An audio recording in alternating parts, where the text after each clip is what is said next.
ये भारत का वो कुंड है जहां भगवान परशुराम ने अपनी मां की हत्या करने के बाद अपने हाथ से चिपकी हुई कुल्हाड़ी से मुक्ति पाई थी। ये कथा है महान ऋषि जमदग्नि और उनकी धर्मपरायण पत्नी रेणुका की। कहा जाता है कि रेणुका प्रतिदिन नदी से कच्चे मिट्टी के घड़े में जल भरकर लाती थीं। आश्चर्य की बात यह थी कि घड़ा बिना पके होने के बावजूद कभी टूटता नहीं था। ये उनके सतीत्व और तप की शक्ति थी। उनके 5 पुत्र थे, जिनमें सबसे छोटे थे विष्णु अवतार भगवान परशुराम।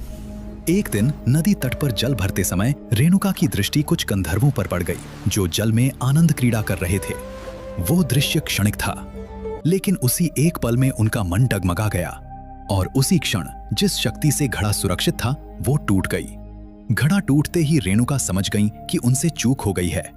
जब वो आश्रम पहुंची तो ऋषि जमदग्नि अपने तपोबल से सब कुछ जान चुके थे। क्रोध में आकर उन्होंने अपने पुत्रों को आज्ञा दी, अपनी माता का वध करो। चारों बड़े पुत्र इस आदेश को सुनकर स्तब्ध रह गए। उन्होंने इनकार कर दिया। ऋषि का क्रोध और बढ़ा और उसी क्षण चारों पुत्र पत्थर में बदल दिए गए। अब केवल एक पुत्र शेष था, परशुराम। उन्होंने इसे व्यक्तिगत निर्णय नहीं बल्कि पिता की आज्ञा और धर्म माना। भारी हृदय से उन्होंने अपनी कुल्हाड़ी उठाई और माता रेणुका का वध कर दिया। पुत्र की आज्ञाकारिता से ऋषि जमदग्नि प्रसन्न हुए और वरदान मांगने को कहा। परशुराम ने कोई शक्ति नहीं मांगी, कोई राज्य नहीं मांगा। उन्होंने कहा, मेरी माता को पुनः जीवित कर दीजिए और मेरे पत्थर बने भाइयों को भी मुक्त कर दीजिए। क्षण भर में सब कुछ वैसा ही हो गया जैसे कुछ हुआ ही न हो, लेकिन कर्म का लेखा अब भी शेष था। मातृवध का पाप उस कुल्हाड़ी से चिपक चुका था और वो परशुराम के हाथ से अलग ही नहीं हो रही थी।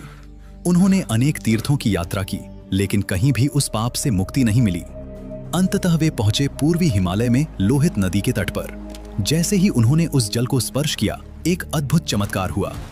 कुल्हाड़ी अपने आप उनके हाथ से गिर पड़ी। यही स्थान आज अरुणाचल प्रदेश में परशुराम कुंड के नाम से जाना जाता है।